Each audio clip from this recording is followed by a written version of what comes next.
কাশ্মীরের অপার্থিব সৌন্দর্যের জন্যই হয়তো কাশ্মীরকে ভূস্বর্গ আখ্যা দেওয়া হয়েছে।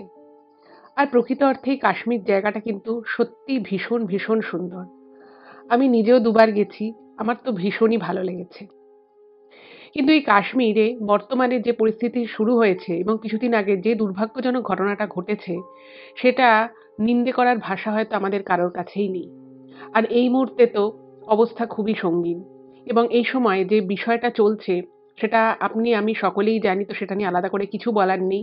সবকিছু ভালো হয়ে যাক, শান্ত হয়ে যাক, সেটাই আমরা সকলে প্রার্থনা করি। কিন্তু এই কাশ্মীরে এই এখন যে একটা অশান্তি বা ঝামেলার পরিবেশ সৃষ্টি হয়েছে তা তো নয়। এর আগেও বহু বহু সময় কাশ্মীর কিন্তু বিভিন্ন কারণে অশান্ত হয়ে উঠেছে এবং সেখানে নিরীহ বহু মানুষ কিন্তু মারা গেছে কর্তব্যরত অনেক জওয়ানও। তো এই কাশ্মীরেই ঘুরতে গিয়ে ২০০৫ সালে একটা ভয়ঙ্কর অভিজ্ঞতার উনি সম্মুখীন হয়েছিলেন এবং যে অভিজ্ঞতাটা এবং এটাকে বলা যেতে পারে সত্যি অভিজ্ঞতা, সেটা কিন্তু উনি ভাগ করে নিয়েছেন আমাদের এই ভূত ভগবান চ্যানেলের সাথে। তো যিনি আজকের ঘটনাটা পাঠিয়েছেন তিনি কিন্তু ভারতীয় আর্মি হিসেবে কাজ করেছেন। কিন্তু বিষয় হচ্ছে যে উনি খুব বেশি বছর কিন্তু আর্মিতে ছিলেন না। উনার কিছু শারীরিক সমস্যা ছিল।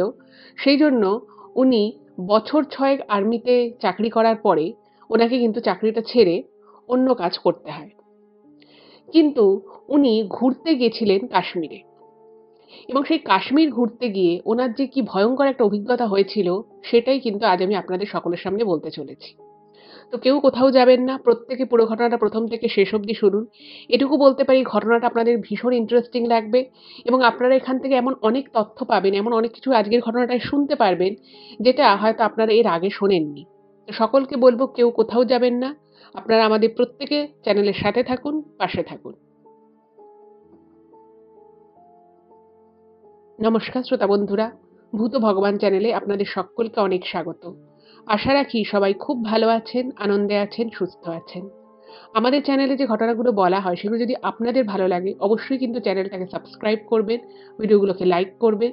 পুরো ঘটনাটা শোনার পর আপনাদের কেমন লাগলো সেই মূল্যবান মতামত জানাতে কিন্তু একদম ভুলবেন না।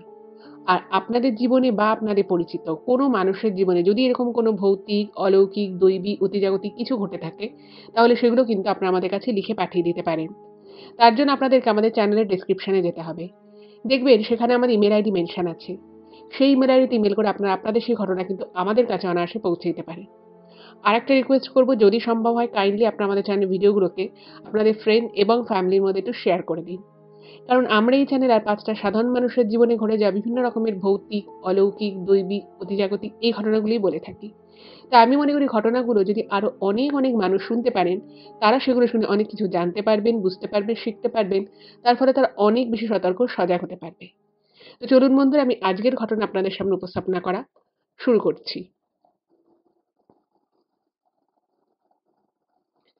এখন আমি যে ঘটনাটা আপনাদের সামনে বলতে চলেছি, সেই ঘটনাটা আমাকে বাপ্পাদিত্য বাবু লিখে পাঠিয়েছেন। বাপ্পাদিত্য বাবু যেভাবে ঘটনাটা ঠিক লিখেছেন, আমি ঠিক সেভাবেই আপনাদেরকে বলছি এবং উনি নিজের সম্পর্কে যেটুকু জানিয়েছেন যে উনি বছর ৬ টা আর্মিতে কাজ করছিলেন এবং তারপরে ওনার কিছু শারীরিক সমস্যা দেখা দেয় এবং উনি কিন্তু চাকরিটা আর কন্টিনিউ করতে পারেন না। তো চাকরিটা উনি ছেড়ে দেন এবং তারপরে কিন্তু উনি ওনার সুস্থ হওয়ার পরে প্রায় ১ বছর লেগে যায় ওনার সুস্থ হতে এবং তারপরে উনি ওনার বাবার যে পারিবারিক যে ব্যবসা রয়েছে সেই ব্যবসাতেই আবার উনি যোগ দেন। তো বর্তমানে ওনার বয়স হচ্ছে ৫০ এবং উনি যে ঘটনাটা শেয়ার করেছেন সেটা কিন্তু উনি যেই সময় ডিউটিতে ছিলেন সেই সময়কার কিন্তু ঘটনা এটা নয়। তো উনি যখন আর্মিতে জয়েন করেছিলেন তখন কিন্তু উনি ওনার সিনিয়রদের কাছ থেকে কাশ্মীরের বিভিন্ন জায়গার যে মানে যারা এই ধরনের জওয়ান হিসেবে কাজ করে আমাদের আর্মিরা যারা কাশ্মীরে নিরাপত্তার দায়িত্বে রয়েছে বা যারা এই ধরনের কাজকর্ম করে তাদের থেকে উনি অনেক গল্প শুনেছিলেন, অনেক কথা শুনেছিলেন যে তাদেরকে কত মানে কঠিন পরিস্থিতির মধ্যে কাশ্মীরের প্রচণ্ড ঠান্ডায় রাতের বেলা কিরকম কিরকম তাদের সব অভিজ্ঞতা হয়। প্রচুর বরফের মধ্যে হয়তো শত্রুপক্ষের কোনো রকম গুলিবর্ষণ হচ্ছে বা এরকম কিছু হচ্ছে। তো সেই জায়গাগুলোতে কিভাবে ব্যাপারটাকে সামাল দিতে হয়, কিভাবে নিজেদেরকে সজাগ রাখতে হয়, এইসব অনেক ঘটনা কিন্তু উনি শুনেছিলেন এবং তার সাথে শুনেছিলেন কাশ্মীরের অপার্থিব সৌন্দর্য সম্পর্কে। এর আগে কিন্তু উনি কোনোদিন কাশ্মীর যাননি। যাই হোক, তো উনি অনেক আশা নিয়ে আর্মিতে জয়েন করেছিলেন। কিন্তু ছোটবেলা থেকে ওনার একটা ইচ্ছেও ছিল যে এই আর্মিতে উনি কাজ করবেন। কিন্তু হঠাৎ করেই ওনার একটা শারীরিক অসুবিধে শুরু হয় এবং সেটা সম্পর্কে উনি যেটা লিখেছেন, সাডেনলি ওনার একদিন পিঠে খুব ব্যথা হয়। তো ওনাদের আর্মির ডক্টরের কাছে দেখায়। তো তিনি বলেন যে ওনার পিঠের যে ডিস্ক রয়েছে সেখানে একটা কিছু সমস্যা হয়েছে। তো সেটা নিয়ে উনি বেশ কিছুদিন ভোগেন এবং তারপরে উনি জানতে পারেন যত বেশি ট্রিটমেন্ট এগোয় যে ওনার এই সমস্যাটা বেশ কিছুটা গাড়িয়ে গেছে। তো তারপরে উনি নিজেই মনে করেন যে আমি যে চাকরিটা করব সেই কাজটাই যদি আমি সেভাবে করতে না পারি বা আমি যদি অন্য কোনো উইংসে চলে যাই সেটা আমার পক্ষে খুব একটা ভালো হবে না। উনি নিজে থেকেই মনে করেন যে উনি সক্রিয়ভাবে যখন কাজটা করতে পারবেন না তাহলে উনি আর কাজটাই করবেন না। তো এবং ওনার শারীরিক অবস্থাও সে সময় বেশ কিছুটা খারাপ হয়ে যায় এবং দীর্ঘ ১ বছর কিন্তু উনি বাড়িতেই ছিলেন আন্ডার ট্রিটমেন্ট। তো তারপরে উনি আর চাকরি-বাকরির চেষ্টা করেনও নি। উনি ওনার বাবার ব্যবসাতেই মনোনিবেশ করেন। কিন্তু ওই যে কাশ্মীর সম্পর্কে উনি এত কিছু শুনেছিলেন, তো ওনার না মনে, মনে খুব ইচ্ছে ছিল যে উনি কাশ্মীর বেড়াতে যাবেন। হুম? তো এরকম চিন্তাভাবনা থেকেই ওনার যখন পরবর্তী সময়ে ওনার বিয়ে হয়, ওনার এক মেয়ে সন্তান হয়। তো উনি, ওনার স্ত্রী এবং ওনার কন্যা সন্তান এনারা ৩ জন আরো একটা এরকম কাপল-এর সাথে গ্রুপ করে ওরা ঘুরতে যায় কাশ্মীর। এবং যে বছর ওনারা ঘুরতে গেছিল সেই সময়টা ছিল ২০০৬ সাল। ওই ৫ এর শেষ ৬ এরকম আরকি একটা টাইমে যেটা উনি লিখেছেন। এইবারে আমি যে সময়কার কথা বলছি ২০০৫-৬ সেই সময় কিন্তু হোটেল বুকিংস এর ক্ষেত্রে অনলাইন ইনফ্লুয়েন্সটা কিন্তু এতটা ছিল না। এখন যেমন বিভিন্ন ধরনের সাইট রয়েছে সেখানে মানুষ খুব সহজেই হোটেল বুকিং করতে পারে। এই ফেসিলিটিসটা কিন্তু ছিল না আগে। আগে সবাই একটা বুক মতো মেইনটেইন করত। সেখানে হোটেলের ফোন নাম্বার দেয়া থাকতো। সবাই ফোন করে বুক করত। আর বেশিরভাগ ক্ষেত্রেই সবাই ঘুরতে গিয়ে সেখানে গিয়েই হোটেল চুজ করত। অথবা কেউ হয়তো এজেন্ট মারফত চুজ করত। তো ব্যাপারটা এরকমই ছিল এবং ওনারা যেটা বাপ্পাদিত্যবাবু যেটা লিখেছেন যে ওনারা একজন ওনারই এক পুরনো কালিগের থেকে উনি একটা ফোন নাম্বার পেয়েছিলেন। তো সেটা হচ্ছে এই ঘটনাটা কিন্তু পেহেলগাঁওতেই ঘটে। তো পেহেলগাঁওয়ের ওখানে ওখানকারই একটা খুব সুন্দর জায়গা রয়েছে, একটা ভ্যালি মতো জায়গা রয়েছে। তো সেখানে একটা হোটেলের সন্ধান পায় এবং সেখানে ফোন করে বলে যে আমাদের কিন্তু ২ টো রুম লাগবে এবং ওনারা ২ দিনের জন্য থাকবেন পেহেলগাঁওতে। পেহেলগাঁওতে ২ দিন থেকে আশপাশটা ঘুরবেন এবং ওখান থেকে চন্দনবাড়ি যাবে। এরকম একটা সুন্দর ওনাদের প্ল্যান ছিল। তো যাকে ফোন করেছিল সে বলল, "হ্যাঁ, ২ টো রুম আমাদের হয়ে যাবে।" আর অ্যাকচুয়ালি ব্যাপার হচ্ছে যে ওনাদের আগে একটা ছোট্ট কটেজ মতো ছিল। তো সেটাকে ভেঙে ওনারা আগে কি ছিল আগে ওগুলো ৩ টে রুম ছিল। তো ওনারা সেটা একটু পুরনোও হয়ে গেছিল। আর যেহেতু কাশ্মীরে প্রচণ্ড বরফ পড়ে ওই জায়গাটায়, তো যে কাঠ বা যে বাড়িগুলো থাকে সেগুলো না খুব কম দিন অন্তরই কিন্তু ওটাকে মেইনটেইন করতে হয়, রিপেয়ার করতে হয়। নাহলে কাঠগুলো পচে যায়, খারাপ হয়ে যায় সেইজন্য। উনি বলেন যে আমাদের একটু মেইনটেন্যান্স এর কাজ চলছে। তো আপনারা আসুন আমরা ২ টো রুম আপনাদেরকে প্রোভাইড করে দেব। তো উনি বললেন ঠিক আছে। আর তখনকার সময়ে তো আর এত অপশনও ছিল না আর এত বেশি হোটেলও তখন ছিল না। তো ওনারা বললেন যে ঠিক আছে আমাদের কোনো এমনি অসুবিধা হবে না? তো বলছে না, না আপনাদের কোনো অসুবিধা হবে না। ২ টো রুম হয়ে যাবে। তো নির্দিষ্ট দিনে ওনারা বেরিয়েও পড়েন কাশ্মীরের উদ্দেশ্যে। তো ওনারা ১ম এ জম্মু যান। সেখান থেকে মা বৈষ্ণোদেবী দর্শন করেন খুব ভালোভাবে। সেখান থেকে কিন্তু ওনারা শ্রীনগর চলে যায়। শ্রীনগরে ২ দিন ছিলেন, সেখানে আশেপাশেরটা ঘোরেন। তারপর সেখান থেকে ওনারা গুলমার্গ যান। গুলমার্গে ওনারা ২ দিন ছিলেন এবং তারপরে সেখান থেকে ওনারা পেহেলগাঁও যাওয়ার প্ল্যান করেন। এইবারে ওনারা যেদিন বা বলা যেতে পারে যে সময় পেহেলগাঁও গিয়ে পৌঁছয়, সময়টা ছিল দুপুরবেলা। ওই ৩:৩০ নাগাদ ওনারা পৌঁছন এবং সেখানে যখন পৌঁছয় এবং যে অ্যাড্রেসটা দেয়া ছিল সেই অ্যাড্রেসে যখন ওনারা যান, তো ওনারা দেখছে যে একটা ভ্যালি মতো জায়গা এবং সেখানে আশেপাশে ২-১ টা বাড়ি রয়েছে। জাস্ট ২-১ টা বাড়ি। আর একটা জায়গায় মানে বেশ একটা কটেজ মতো আছে এবং কিন্তু সেটা ভাঙাচোরা। মানে ওটা আর কি ভেঙে নতুন করে করা হবে এরকমই একটা কিছু চলছে। তো ফোন ছিল, তো ফোনে ফোন করেছে। তো ফোন করে ভদ্রলোক সামনে এসেছে, বলছে যে হ্যাঁ আমাদের এই জায়গাটাতেই কটেজটা ছিল, কিন্তু তার আগের সিজনে এত বরফ পড়েছে যে কিছুটা অংশ ভেঙে গেছিল, কিছু কাঠ পচে গেছিল, তো ওনারা ওই জন্য পুরোটাকে ভেঙে নতুন করে করছে। তো এইসব দেখে ওনার স্ত্রী, তারপরে আরেকজন যে কাপল গেছিল তিনিও বলছেন যে তাহলে আমরা কোথায় থাকবো, আপনি আমাদের থাকার জন্য কোন ব্যবস্থাটা করেছেন। তো উনি বলছেন যে এই তো এদিকে আসুন। তো ওনাদের বাড়িটা বেশ বড় ছিল, মানে যে আর কি মালিক তাই আর কি তারই আর কি বাড়ি রয়েছে এবং তার পিছনটায় দেখছে দুটো ঘর আছে এবং ওই কাঠের ঘর যেরকম হয়। তো বাইরে থেকে দেখে মনে হচ্ছে যে এ আবার কি কোনো রকম একটা ছোট্ট ঘর, একটা মানে বাইরেটা অতটা সুন্দর কিছু নয়।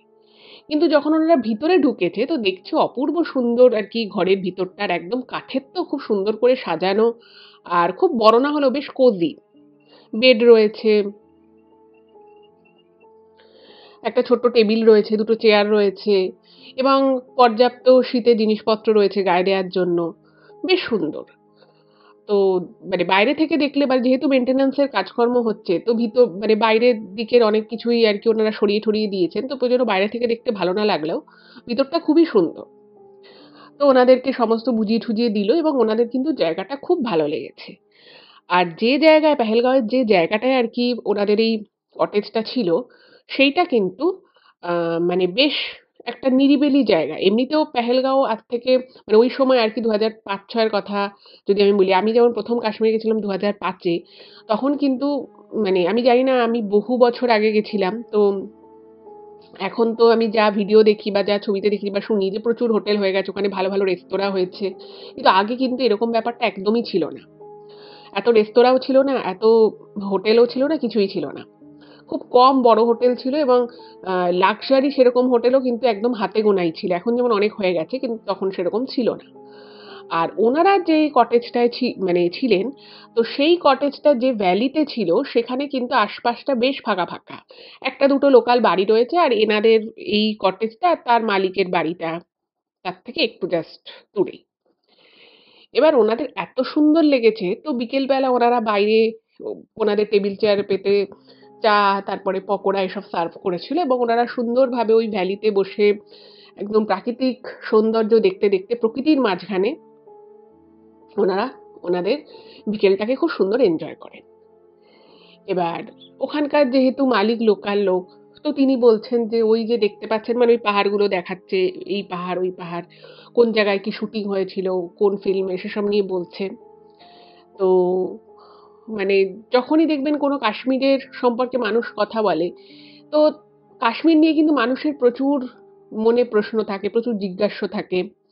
এবং এই 2005-06 ওই যে টাইমে উনি গেছিলেন, তার কিছু বছর আগে অবধিও কিন্তু কাশ্মীরের ওই জায়গাগুলো খুব অশান্ত ছিল। তো স্বাভাবিকভাবেই বাপ্পাদিত্য বাবু এবং ওনার সাথে যে আরেকজন গেছিলেন, তো তিনি সেই সময়কার কথা জিজ্ঞেস করছেন, যে সময় অশান্ত ছিল, এত বেশি গুলিবর্ষণ হতো, এগুলো যখন আর কি ওনারা জিজ্ঞেস করছে, তো তখন বলছে যে তখন আপনারা কিভাবে থাকতেন, কিভাবে আপনাদের চলতো, এই জায়গাগুলোর কি পরিস্থিতি ছিল। তো তখন বলছে হ্যাঁ এই জায়গাতেও তো খুবই অশান্ত ছিল এবং তখন মানে ওনাদের বহু আগে কটেজ ছিল। তো তারপরে যখন মানে ওনার বাবার আমলে ছিল, তো তারপরে যেহেতু অশান্ত হয়ে যায় কাশ্মীরে, তো তখন কোনো টুরিস্ট আসতো না, তো তখন ওনারা বন্ধ করে দিয়েছিলেন। তো তারপরে আস্তে আস্তে পরিস্থিতির উন্নতি হয়, আবার ওনারা কটেজটা খোলেন। তো ওই সময়টা ওইখানেও কিন্তু মানে প্রচুর মানে ওই গুলিবর্ষণ হয়। আর বুঝতেই পারছেন যে এই ধরনের কার্যকলাপ যখন চলে, তখন কিন্তু আহ, কিছু এমন ঘটনাও ঘটে যে ঘটনাগুলো কিন্তু খুবই দুঃখজনক, হয়তো কারোর প্রাণই চলে যায়। কারণ যারা এই ধরনের কাজের সাথে যুক্ত থাকে, যে সমস্ত জওয়ানরা আমাদের এই ধরনের কাজ করেন, তারা কিন্তু নিজেদের জীবন বাজি রেখে কাজ করেন এবং অনেক ক্ষেত্রে কিন্তু তাদের নিজের জীবনও ত্যাগ করতে হয়।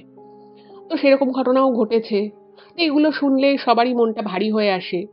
তো ওই অপার্থিব সৌন্দর্য পেহেলগাঁওয়ের সেই মানে বরফে মোড়া পাহাড়ের চূড়া সবকিছুর মাঝখানেও যেন এসব শুনে মনটা একটা কিরকম একটা বিষাদে ওনাদের ভরে যায়। ওনাদের ক্ষেত্রে মানে ওনারা খুবই যখন মানে দুঃখ পাচ্ছে, তো তখন বলছে যে দেখুন এগুলো নিয়ে ভাববেন না, মানে মালিক বলছে যে আপনারা ঘুরতে এসেছেন, এনজয় করুন, প্রকৃতি দেখুন, এইগুলো আর কি বলছে। তো তারপর যাই হোক, ওনারা আর সেদিন কোথাও বেরোয় না, বিকেলটা ওখানেই কাটায় এবং তারপরে ওনারা ওখানেই বলে যে মানে ওই যে মালিক ছিল তিনি বলেন যে আপনারা বাইরে যদি আপনাদের খাবার লাগে আপনারা বাইরে থেকেও খাবার আনতে পারেন, কিন্তু এখান থেকে মানে ওখানে আর কি কটেজটা যেখানে ছিল সেখান থেকে আহ, খাবারের আর কি কোনো দোকান, নিয়ারের দোকানও কিন্তু বেশ কিছুটা। আর ওনাদের সাথে একটা গাড়ি ছিল ঠিকই, কিন্তু গাড়ির যে মালিক সে আবার কোনো একটা কারণে সে গাড়ি নিয়ে বেরিয়ে গেছে। সে ওখানকারই লোকাল লোক, তো সে বলেছে আমি সকালবেলা আবার চলে আসবো। ফলে গাড়িও নেই। তো মালিক তখন বলে যে আপনারা যদি ডিনার করতে চান তাহলে আমাদেরকে আগে থেকে বলে দিন, কারণ আমাদেরও আপনারা বলবেন অর্ডার করবেন, আমাদের ডিনারটা প্রিপেয়ার করতে সময় লাগবে।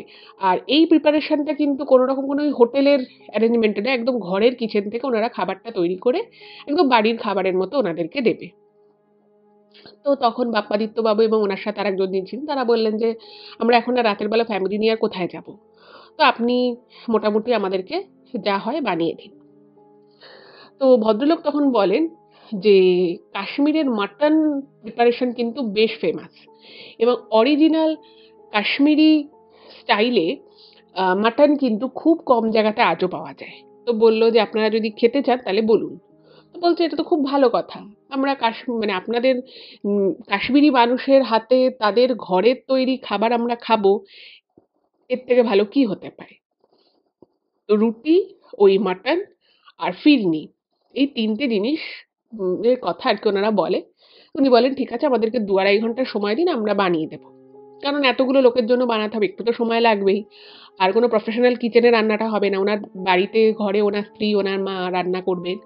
তো অবভিয়াসলি এতগুলো লোকের জন্য রান্না করতে একটু তো সময় লাগবেই। এবং ওনাদেরকে রান্নাঘরেও নাকি দেখিয়েছিল একদম প্রপার ট্র্যাডিশনাল কিচেন, একদম কাঠের জালে রান্না হবে।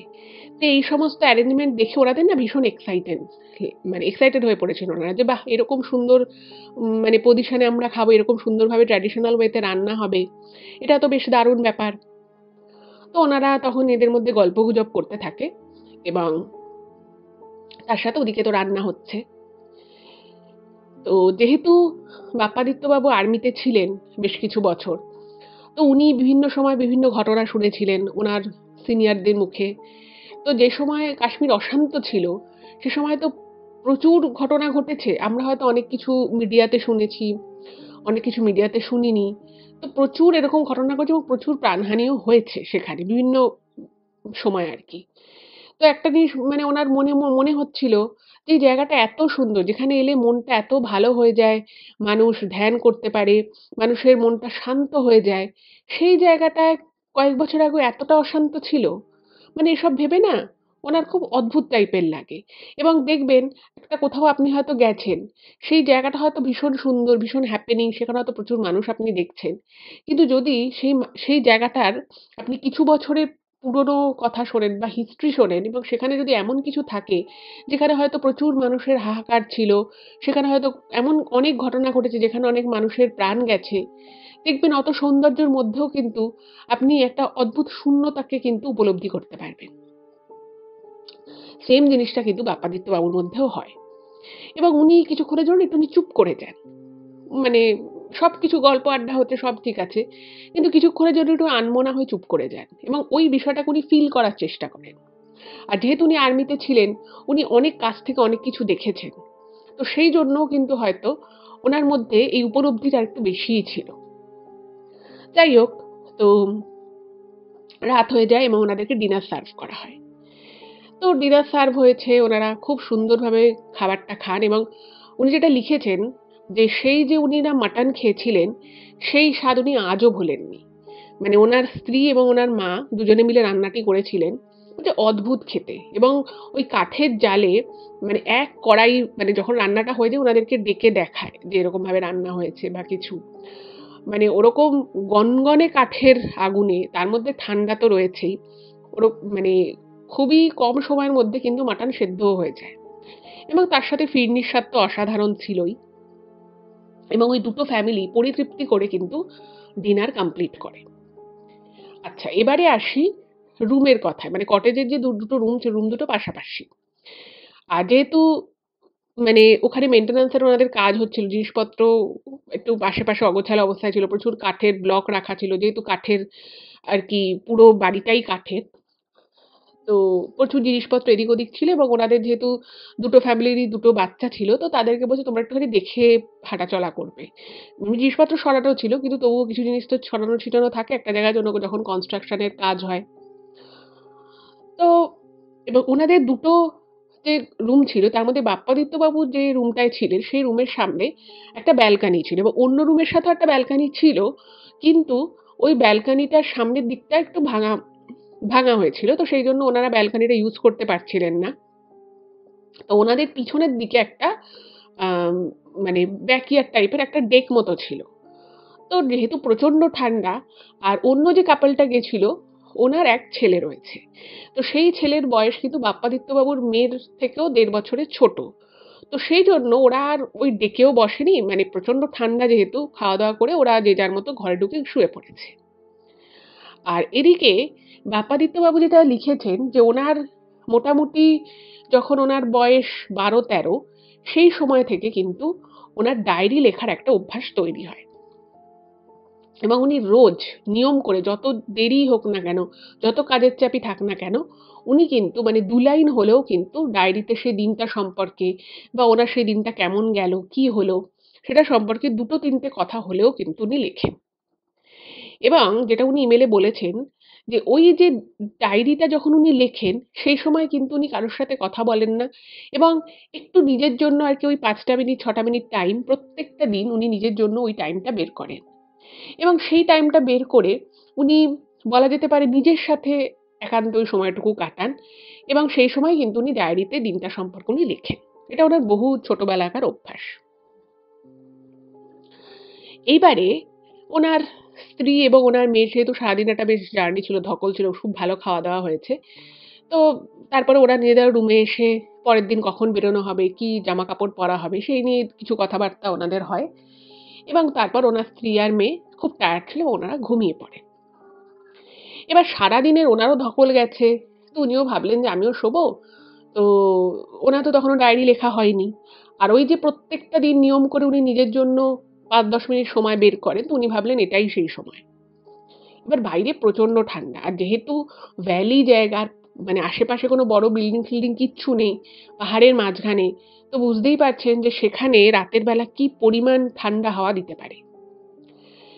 এবার যারা আর্মিতে কাজ করেন, তারা কিন্তু, আপনারা প্রত্যেকেই জানবেন যে তারা কিন্তু বেশ সহিষ্ণু হয়। তারা যেমন গরম সহ্য করতে পারে, তারা তেমনি ঠান্ডাও সহ্য করতে, এবং তাদের মধ্যে একটা আলাদা, মানে হার্ডশিপ করাটা আলাদাই হয়তো কোয়ালিটি থাকে। এবং হয়তো ভগবান সেই জন্যই ওই মানুষগুলোকেই এই প্রফেশনে হয়তো আনেন। মানে আমরা যে যা প্রফেশনেই থাকি না কেন, সেটা হয়তো কোথাও না কোথাও ভগবানই সেটাকে নির্দিষ্ট করে দেয় যে কে অ্যাকচুয়ালি কি করবে, বা কার কোন কাজে থাকা উচিত। তো যতই ওনার অসুস্থতা থাকুক না কেন, উনি কিন্তু এই কোয়ালিটিটা ওনার মধ্যে তখনও ছিল। যদিও তখন উনি আর্মি ছিলেন না আর। তো উনি ভাবলেন যে ঠিক আছে, আমি একটুখানি বাইরে যাই। বাইরে যেহেতু ওনাদের ব্যালকনিটা ছিল, তো সেই ব্যালকনিতে গিয়ে ওখানে, এবং ব্যালকনিতে দুটো চেয়ারও রাখা ছিল। তো সেই দুটো চেয়ার, এবং ব্যালকনিতে একটা ছোট্ট টিমটিমে একটা আলো ছিল। তো উনি সেই আলোটা জ্বালিয়ে উনি ভাবলেন যে ঠিক আছে, আমি তো খুব বেশি কিছু লিখব না। তো একটুখানি বাইরে বসি। যথারীতি উনি বেডরুমের দরজাটা বন্ধ করেন। বন্ধ করে উনি বেডরুমের সামনে যে ব্যালকনি ছিল, সেখানে উনি এসে বসলেন। তো এরপরে উনি ওখানে বসেন, এবং বসে ডায়েরিতে সেই দিনটা সম্পর্কে, বা উনি কি ভাবছেন সেই সম্পর্কে কিছু, মানে ওই ৮-১০ লাইন মতো উনি লেখেন। এবং লেখার পরে উনি কিছুক্ষণ চুপচাপ আর কি ছিলেন। এবং যেটা উনি লিখেছেন ইমেলে, যে ওই অতটা উঁচুতে, মানে এই পেহেলগাঁওয়ের তো একটা অল্টিটিউড আছে সি লেভেল থেকে বেশ ভালোই। তো সেইখান থেকে ঐরকম পরিষ্কার আকাশে প্রচুর তারা দেখতে পাচ্ছিলেন, এবং উনার এত ভালো লাগছিল দেখতে, উনি ভাবলেন যে ঠিক আছে, আমি ৫টা মিনিট বসে যাই। তো ওরকম করে উনি অবাক দৃষ্টিতে আকাশের দিকে তাকিয়ে আছেন, এবং উনি এর আগে বহুবারই এরকম আকাশ দেখেছেন, কিন্তু প্রত্যেকবার যখনই উনি দেখেন এরকম পরিষ্কার রাতের আকাশ এবং এত উঁচুতে, ওনার একটা অদ্ভুত ভালো লাগা নাকি কাজ করে। তো এবার আকাশের দিকে উনি তাকিয়ে থাকতে থাকতে টায়ার্ডও ছিলেন। তো কখন যে ওনার চোখ দুটো লেগে গেছে উনি কিন্তু নিজেও জানেন না। হঠাৎ করেই ওনার মনে হলো যেন ওনার মানে আমরা ধরুন কোথাও একটা বসে বসে ঘুমিয়ে গেছি, সেটা চেয়ারে হোক বা সোফায় হোক বা খাটেই হোক, বসে বসে যদি ঘুমিয়ে যাই, তো কেউ যদি আমাদের হাতটা হাতে হাত রেখে বা হাতের যে আমাদের উপরের অংশটা রয়েছে কাঁধ, সেই কাঁধে যদি হাত রেখে কেউ যদি আমাদের ঘুমটা ভাঙিয়ে দেয়, আমরা ঠিক যেরকম একটা ফিল পাবো, একদম সেরকম একটা ফিল কিন্তু উনি পান। ওনার মনে হলো ওনার যে মুহূর্তে ঘুমটা ভেঙে যায়, ওনার মনে হলো যে ওনার স্ত্রী ওনার হাতে কাঁধটা একটু সামান্য ঝাঁকিয়ে ওনার ঘুমটা ভাঙিয়ে দিল। এবার উনি সঙ্গে সঙ্গে ঘুমটা ভাঙার পরেই উনি বলছেন, হ্যাঁ হ্যাঁ, আসছি আসছি ভিতরে, আমি এখানে আসলে ঘুমিয়ে গেছিলাম, বুঝতে পারিনি, চলো চলো ভিতরে যাচ্ছি। এই বলে উনি ওই চেয়ার যে ছিল চেয়ার থেকে উঠে পড়েন। এবার যেই সময় ওনার ঘুমটা ভেঙে যায় তখন তো জাস্ট ঘুমটা ভেঙেছে, ওনার চোখটা লেগে গেছিল, তো তখন উনি এতটা বুঝতে পারেনি। এবার যে মুহূর্তে উনি চেয়ার থেকে উঠে দাঁড়ালেন, উনি যখন পাশটা দেখছেন, উনি দেখছেন যে পাশে কিন্তু ওনার স্ত্রী নেই, এবং উনি দরজাটা যেভাবে বন্ধ করে সামনে ব্যালকনিতে এসে বসেছিলেন, একদম কিন্তু সেইভাবেই উনি মনে হলো আর কি ওনার, উনি উঠে সেরকম ভাবেই দরজাটা রয়েছে এবং উনি উঠে দাঁড়িয়ে দেখছেন ওনার পাশে কেউ নেই, ওনার স্ত্রী নেই। তো উনি না দরজাটা খুলে ভিতরে ঢোকেন। একটুখানি অবাক লাগে এবং উনি দরজাটা খুলে যখন ভিতরে ঢুকেছেন, উনি দেখছেন যে ওনার স্ত্রী এবং ওনার মেয়ে অকাতরে ঘুমোচ্ছে। উনি যে তখনও ভিতরে আসেনি, সেটা হয়তো ওনার স্ত্রী আর মেয়ে বুঝতেও পারেনি, কারণ ওনারা এত টায়ার্ড ছিল, তো ওনারা ঘুমিয়ে পড়েছে। এবার উনি ভাবছেন যে ঘুমিয়ে তো ওরা পড়েছে, তাহলে সেটা স্বাভাবিক, খুবই স্বাভাবিক ব্যাপার। কিন্তু তাহলে আমাকে কে কাঁধে হাত দিয়ে ডাকলো? তো ওনার না ব্যাপারটা মাথার মধ্যে ঘুরতে থাকে। তো উনি শুয়েও পড়লেন। কিন্তু শুয়ে পড়েও না ওনার ঘুম আসছে না। আর দেখবেন যারা এই ধরনের কাজকর্মের সাথে যুক্ত থাকে তারা কিন্তু খুব সেনসিটিভ মানুষ হয়। কোনো ছোটখাটো বিষয়েও কিন্তু এদের চোখ বা নজর এড়ায় না। এবার উনি মনে মনে বারবার ভাবতে থাকলেন যে ব্যাপারটা হলোটা কি? এবার শুয়ে যতই উনি পড়ুক, যেহেতু উনি বিষয়টাকে ফিগার আউট করতে পারছিলেন না, ওনার মনে বারবার আসছিল এবং উনি বারবার সেই ফিলটাকে মনে করার চেষ্টা করছিলেন যে আমার তো পরিষ্কার মনে হলো আমার কাঁধে কেউ যেন একটা মানে হাত দিয়ে এরকম করে ধাক্কা দিয়ে আমাকে কেউ জাগিয়ে দিল। তো উনি ভাবছেন যে কি হলো? তো যখন উনি বুঝতে পারছেন না, তখন উনি কি করলেন, উনি খাট থেকে উঠে পড়েন। উঠে পড়ে আবার দরজাটা খুলে উনি বাইরে যান। এবং ওনার সাথে সবসময় কিন্তু উনি যেখানেই ট্রাভেল করেন ওনার ব্যাগে, লাগেজ ব্যাগে তো একটা টর্চ থাকেই, এবং ওনার ব্যাপার হচ্ছে যে ওনার স্বভাবের মধ্যে আছে ওনার নিজের পকেটেও একটা ছোট্ট করে টর্চ রেখে দেওয়া। তো যথারীতি উনি পকেটে টর্চটা নিয়ে উনি বাইরে যান এবং ওই ব্যালকনির জায়গাটায় একটা তো টিমটিমে আলো জ্বলছিলই। তো সেই আলোতে তো মোটামুটি যা দেখা যাচ্ছে তাতে আশেপাশে কেউ নেই। এবার ওনাদের যে পাশের যে কটেজের যে পাশের রুমটা যেখানে ওনার বন্ধু তার ফ্যামিলি নিয়ে রয়েছে, তো তাদের ঘরে লাইট তো বন্ধই, প্রথম থেকেই বন্ধ, কারণ তারা ডিনারের পরে আধা ঘন্টার মধ্যে শুয়ে পড়েছে। এবার উনি ভাবছেন যে তাহলে আমাকে কাঁধে কে হাত দিল, এবং আমার মনে হলো যেন আমার স্ত্রী হাত দিল, এবং এখানে যদি মালিক বা অন্য কেউ থাকতো তাহলে সে ওইটুকু সময়ের মধ্যে সে কি দৌড়ে ছুটে পালিয়ে যাবে, এবং যদি দৌড়ে ছুটে পালিয়েও যায় তাহলেও তো আমি দেখতে পাবো, কিন্তু আমি তো এরকম কাউকে দেখলাম না, এটা কি করে সম্ভব? এবং উনি যতই মনে মনে চিন্তা করতে থাকলেন, উনি কিন্তু কোনো ক্লু পেলেন না। এবং যখন উনি কোনো ক্লু পেলেন না তখন উনি কি করলেন, উনি তখন টর্চটা নিয়ে উনি বাইরেটা একটুখানি দেখতে বেরোলেন, সামনেটা আর কি। এবং যেহেতু ওখানে বেশি বাড়িঘর নেই আর একটা পুরো খোলা একটা ভ্যালি মতো, তো কত দূরই বা উনি যাবেন, আর টর্চের আলোতে কতটুকুই বা দেখা যায়। এবার ওনার একটু একটু না ওই যখন উনি টর্চ নিয়ে ওই কটেজের ওই ব্যালকনি থেকে নিচে নেমে বেরোলেন, উনি যেটা লিখেছেন ইমেলে, যে কাজের জন্য ওনাকে কাজের আগেও তো ট্রেনিং হয়, এবং ট্রেনিং গুলো কিন্তু এরকম পাহাড়ি জায়গাতেই ওনার ট্রেনিং পড়েছিল, ওনার হিমাচল প্রদেশের কোন একটা ব্যাটালিয়নে ওনার ট্রেনিং ছিল। তো সেখানেও উনি এরকম খুব নির্জন জায়গায় রাতের বেলা বেরিয়েছেন, কিন্তু ওনার না কখনোই গা ছমছমে লাগা বা গা ভারী হয়ে আসা এই বিষয়গুলো কিন্তু কখনোই মনে হয়নি। কিন্তু কেন জানি না সেদিন ওনার গাটা ভারী হয়ে আসছিল। তো এবারে উনি যখন আস্তে আস্তে জায়গাটায় ২-৪ পা করে করে হাঁটছেন, ওনার না একটা কিরকম ফিলিংস আসে, একটা আনক্যানি ফিলিংস ওনার শুরু হয়। এবং তারপর ওনার মনে হয় যে আগে যখন উনি এরকম কাজ করতেন, তখন ব্যাপারটা হয়তো ওনার কাছে খুব ইজি ছিল এবং মানে একটা ক্যাম্পে অনেকে থাকে। তো ওনার মনে হলো যে হয়তো উনি একা এভাবে ঘুরছেন এবং উনি বহুদিন কাজের সাথে যুক্ত নেই। তো হয়তো উনি সেইজন্য ওনার এরকম একটা ফিলিংস হচ্ছে। যাই হোক, উনি ব্যাপারটাকে ইগনোর করেন এবং উনি ওই টর্চের আলো ফেলে এদিক ওদিক একটুখানি দেখছেন। তো এমন সময় যখন উনি টর্চের আলো এদিক ওদিকটা দেখছেন, তো উল্টো দিকে অন্ধকারের দিকে ওনার মনে হলো দুজন হেঁটে চলে গেল। এবার দুজন এই যে হেঁটে চলে গেল, তো উনি ভেবেছেন যে যেহেতু ওখানে আরো ২-১ টা বাড়ি রয়েছে, তো ভেবেছে সেই বাড়ির লোক হবে। কিন্তু বিষয় হচ্ছে যে এত রাতের বেলা তারা ওইভাবে নিশ্চয়ই খোলা জায়গায় ঘুরে বেড়াবে না। আর যে আরো দুটো যে বাড়ি রয়েছে, সেই দুটো বাড়ির কিন্তু নির্দিষ্ট বাউন্ডারি রয়েছে। এবারে ওনার না মনে একটা সন্দেহ হয় যে এই যে দুটো লোককে উনি দেখলেন পিছন দিয়ে পাস করে গেল, তারা কোন দিকে গেল? কারণ উনি যখন বুঝতে পারলেন যে পিছন দিয়ে দুজন গেল, উনি দেখতে পেলেন, দেখুন অন্ধকার হলেও আ খোলা আকাশের নিচে তো একটা আলো থাকে। তো সেই আলোয় উনি স্পষ্ট দেখেন যে দুটো লোক পিছন থেকে চলে গেল। এবার সেই দুটো লোক কোন দিকে গেল উনি কিন্তু কিছু বুঝতে পারলেন না। এবার উনি যখন টর্চ মেরে দেখছেন, সেদিকে দেখছে কিচ্ছু নেই এবং টর্চ না মারলেও খোলা আকাশের নিচে অত তারা রয়েছে এবং ওরকম একটা ফাঁকা জায়গায় উনি যখন দেখছেন যে এই মানুষ দুটো গেল কোন দিকে, কারণ ওদিকে পাহাড় পুরো এবং উনি জাস্ট ঘুরেছেন হয়তো আম, ঘুরে দেখেছেন সেটা হয়তো 1 মিনিট হবে ম্যাক্সিমাম। তো 1 মিনিটের মধ্যে তো দুটো মানুষের পক্ষে হাওয়ায় মিলিয়ে যাওয়া সম্ভব নয়।